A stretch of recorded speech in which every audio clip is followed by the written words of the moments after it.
السلام علیکم ناظرین، آپ دیکھ رہے ہیں سریام CID نیوز اور میں ہوں فرا شاہد۔ خبر شامل کرتے ہیں اتھل سے، جہاں میں رپورٹ کر رہے ہیں حمید شاہین چلنا۔ ان کا کہنا ہے وزیر اعلیٰ بلوچستان کے مشیر اقلیتی امور دہنیش کمار پلیانی نے کہا ہے کہ کورونا وائرس ایک عالمی وبا ہے، اس پر سیاست کرنے سے گریز کیا جائے۔ کورونا وائرس سے ڈرنا نہیں بلکہ لڑنا ہے۔ ایران سے آنے والے زائرین سے بلوچستان حکومت کے لیے مشکلات پیدا ہوئیں۔ ان زائرین میں 97% دوسرے صوبوں کے تھے۔ ہمارے لیے یہ بھی آسان تھا کہ حکومت بلوچستان ان تمام زائرین کو بسوں کے ذریعے ان کے صوبوں میں بھیج دیتی، لیکن ہم نے پاکستانی کا ثبوت دے کر ہم نے تافتان بارڈر پر ایک قرنطینہ سینٹر بنایا اور وہاں پر ان زائرین کی اسکریننگ کی۔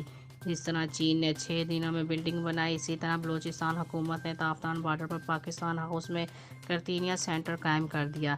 اس قرنطینہ سینٹر میں 2500 جو زائرین تھے، ان میں سے چند زائرین کے ٹیسٹ مثبت آئے، باقی سارے کورونا وائرس سے محفوظ تھے۔